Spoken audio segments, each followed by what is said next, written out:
Doctor Rajasekhar eye hospital, super speciality eye care centre. కంటి ఆపరేషన్లకు చెన్నై, మధురై వెళ్లనవసరం లేకుండా ప్రపంచ స్థాయి ఆధునిక ఆపరేషన్లు ఇప్పుడు మన నెల్లూరులో. సత్యసాయి భజన మందిరం ప్రక్కన 3వ మెయిన్ రోడ్, రామ్మూర్తి నగర్, నెల్లూరు.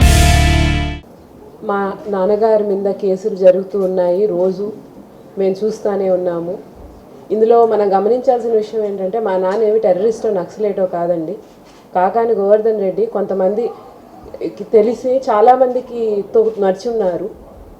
ఆయన ఈరోజు కోర్టుకు వస్తాడంటే కనీసం మాకు ఈరోజు కూడా తెలియపరచట్లేదు.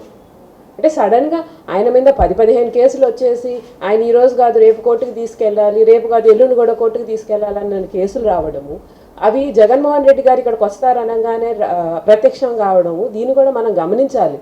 అంటే జగన్మోహన్ రెడ్డి గారిని ఇక్కడికి రాకుండా, నాన్నని కలవకుండా ఆపితే ఆయన జగన్మోహన్ రెడ్డి గారు మాకు మద్దతు ఇవ్వకుండా అయిపోదు కదండి. జగన్ అన్న మాకు ఎప్పుడూ తోడుగా ఉన్నారు. అది ఆయన ఇక్కడికి వచ్చినా రాకపోయినా అందరికీ తెలుసు. అట్లాంటిది మీరు ఏం చేయాలని ప్రయత్నిస్తున్నారు ప్రభుత్వం కానీ అధికారులు కానీ?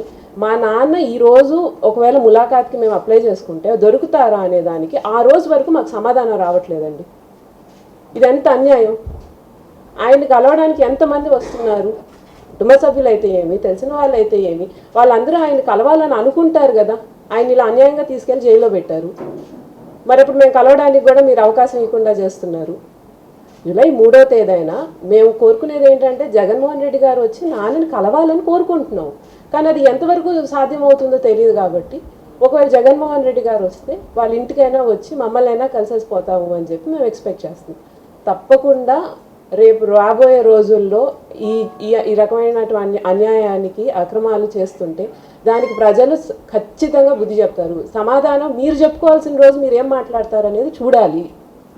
అందుకని ఇంకా మీదైనా ప్రభుత్వం ఈ రకమైన ఒత్తిడి మానేసి, నాన్నగారి మీద ఈ రకమైన కేసులు ఆపేసి మీ పని మీరు సవ్యంగా చేసుకుంటే బాగుంటుంది.